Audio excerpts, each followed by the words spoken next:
I'm obsessed with sound, and I always have been. And honestly, I've never found hobby grade sound recordings that appealing. But this Soundtraxx Tsunami 2 system is really good. I'll get into the changes that I made to the EQ in a later video, but right now I'd like to explain what I was trying to achieve by doing so. I wanted to hear the sound of the prime mover lower at idle speed, higher under the strain of acceleration and a heavy load, and then lower again at cruising speed. I wanted the air and gas escaping from the locomotive to be short, loud, crisp bursts.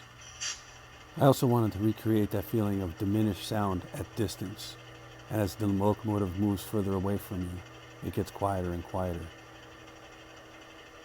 I think these changes help create a more realistic in scale, appearance, feel, and sound to this locomotive. I love it. I run this thing so much I don't even have the time to finish detailing it.